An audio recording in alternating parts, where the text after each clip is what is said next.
when he brags about his health being good, look, I told you you can abuse steroids and be healthy at the same time. Have you not watched my videos, Young LA? And so how the Turk are you sponsoring this guy? Coach Greg, in today's video, an update on Logan Dishman. He's redone his blood work and he says he's now got a clean bill of health. The only problem with this is he's got about 10 years to live at most. Damn! I wanted to say that this was going to be a great story, that he'd listened to his doctors, that he went 100% natural, but instead of that, he ignored Coach Greg, ignored his doctors, and continues to abuse performance-enhancing drugs. His blood work, of which he posted, and we're going to be going over that with you right now. And I'm going to prove to you just how horrible this actually is. But let's hear it from himself. Does he think that he's unhealthy? New blood work I had before surgery to get cleared. Health has improved so much and is proof that you can be healthy and do what you love at the same time. I don't know if that's actually sarcasm. I don't know if it's a joke, if it's rage bait, if it's made on purpose to get Coach Greg to make a video, because his blood work is horrendously bad. Makes Togi look healthy. This is a problem. Yes, sir. Glad to see you are healthy. Big things. And so someone says they're healthy, and without going over the blood work, you just say, hey, I take your word for it. Congratulations. Good job, Logan. Problem is, 131 down from 215 seems like the right path to me. Next comment. It's the right path, but it's still not healthy whatsoever, and he seriously needs to pattern up his labs or he's generally gonna die soon. If your blood pressure was, let's say, 250 over 150, and you went to the doctor and he gave you medication and your blood pressure was now 210 over 130, you'd say, hey, great improvement, it's improving, I'm healthy again. Would you say that, or you say you're still gonna die? Just because one marker got better by a little bit doesn't mean that his blood work is suddenly great and that he can blast hella steroids. No, he is not, but he is not healthy whatsoever yet. People think gear just kills you instantly. It happens over time and built up stress over decades. And so steroids is not something that typically you just take and then you get a heart attack and you die in one day. It's something where the damage accumulates over months and or years, typically years. Remember Boston Lloyd, Mr. 3cc? Well, he's no longer with us. People warned him, but he didn't listen. But yet it still took years for this to occur. And so if he continues at this pace, he'll probably still most likely make it into his late 20s, but he most likely isn't seeing 30. Might be tripping, but it's still cooked, bro. Even the average viewer who had a look at his blood work was saying, bro, this isn't healthy. And so why are you making it look like it actually is? But you know how it is. Teenagers, they don't want to believe that anything can happen to them. And so let's see exactly why it's so bad. The first thing we see, if you zoom in, free testosterone, it's at 820. That's about 4 times the high normal. His actual testosterone, the total T, it's at 1955. That's double the high normal. And so clearly he's using testosterone as a base. I would guess somewhere between 300 and 400 milligrams of test a week. And so certainly at least double what he should be using if it was just HRT. You can see a big X marking off his former labs for LH and FSH. They were above 20. Most likely that's indicating that he was on enclomiphene. But now you can see it's under 1, both markers. This is because he's using external or exogenous testosterone. He's injecting it into his body. And so his body is now shut down. Perhaps the testicles are smaller than last time. It's not a major concern, but it does prove that bro is not natty and using higher levels of test. Next, we notice potassium is at 5.1. The range is 3.8 to 5.1. You might be thinking, well, that's normal. It's 5.1. It's right at the max, 2 standard deviations from the mean. In Canada, that reference range is actually lower. Most likely the cause of this is from taking telmisartan to control blood pressure. And so is he actually healthy as a teenager if he's already using blood pressure medications? This is known as polypharmacy in order to control the fact that being on testosterone is going to increase his blood pressure.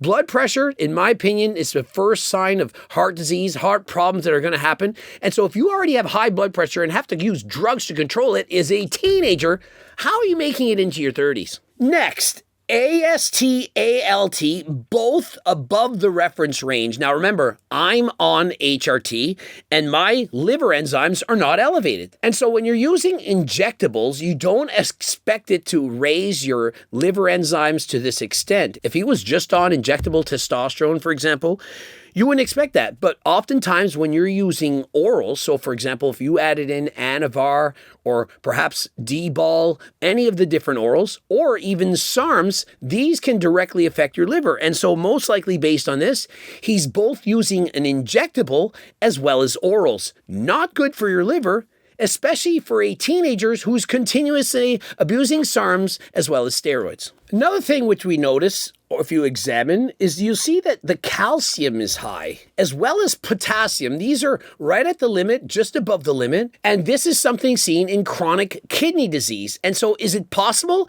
that he's already early onset for kidney problems that are only going to get worse as he gets older? And creatinine, 1.21, notice the max is 1.24. He's almost right at the limit. That is a marker of kidney function, and he's already right at the limit.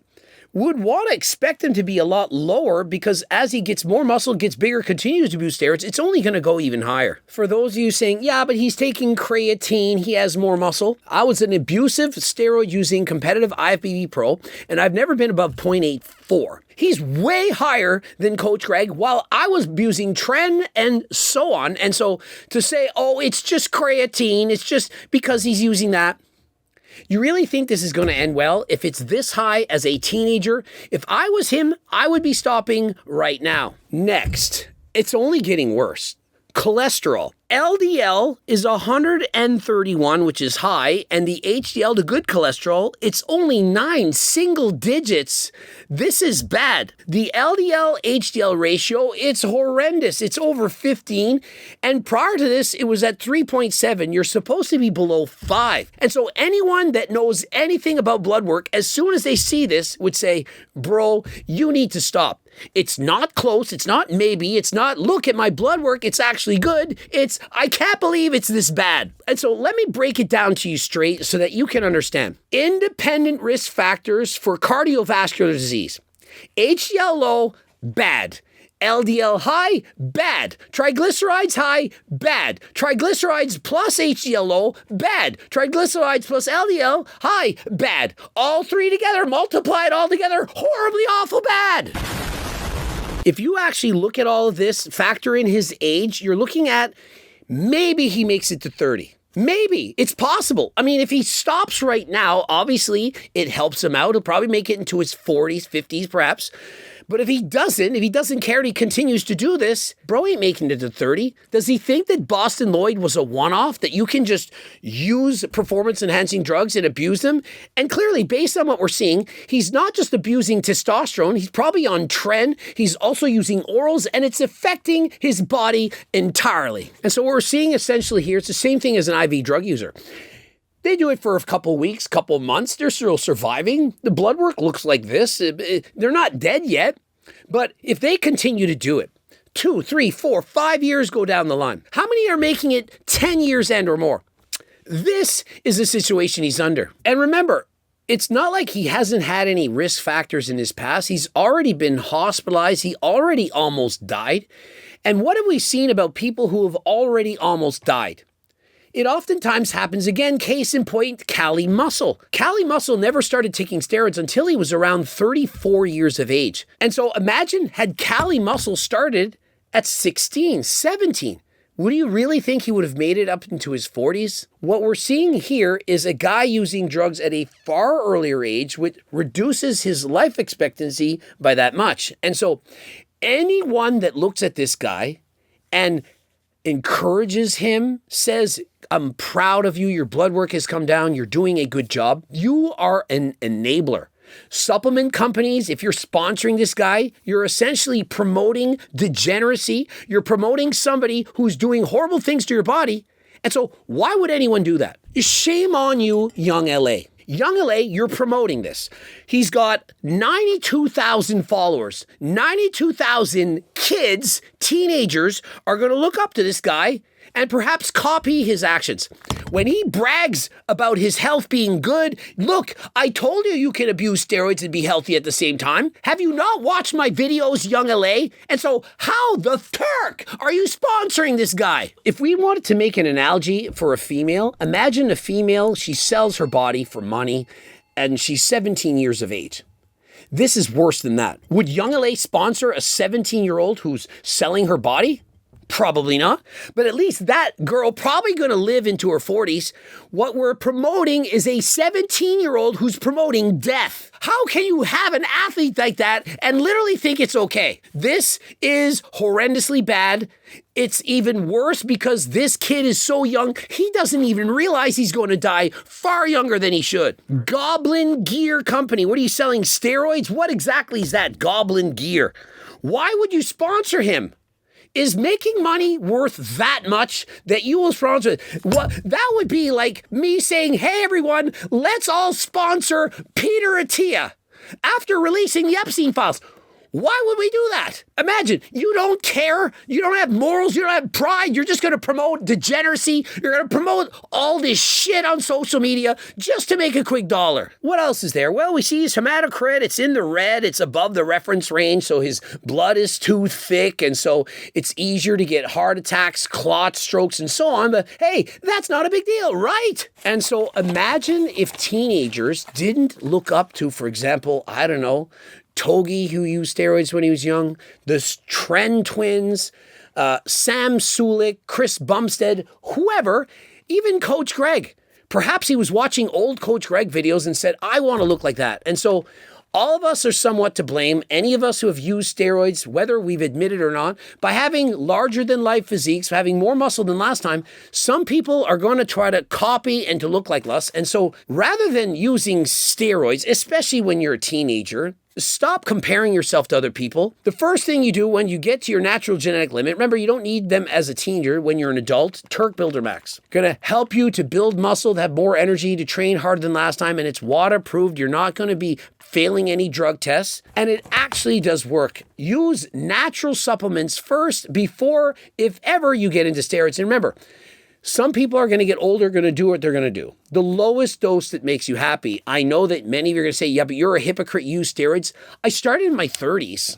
I was already a competitive bodybuilder, 42 shows under my belt. And so if you say, yeah, but you use steroids, how could you say you shouldn't use them? I've had the experience of not using them, 42 shows. Then I used them, got all those gains, and then I realized this isn't worth it.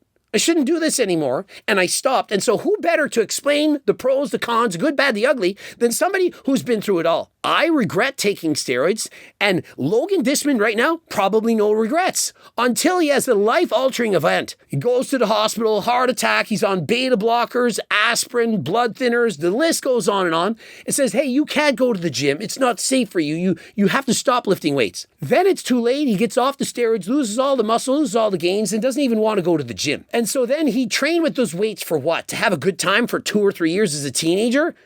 He should have waited. No one cares that you're this big and this strong. Only you care and the people who are enablers. And so find yourself some better friends, the friends who are like Coach Greg, who will literally sit there and call you out. It's not fun to hear that you're going to die 50 years younger than you should be. Who wants to hear that? Coach Greg is so mean. Follow your dreams. Anyone who says to follow your dreams, despite the fact it can kill you, is not your friend. It's just somebody there along for the ride to witness the car crash in person. Subscribe, click the bell button, comment to boost you out of them, like the video if you liked it. Don't forget to watch any of those to boost. Remember, we're looking for harder than last time sponsored athletes. If you got a following, you want to promote the brand, click the link in the description. You want our supplements in your stores and or gym, of course, do the exact same thing. Don't forget code Greg for AlgoRx and code Greg 15% off on HTLT supplements. And until next time, I am out.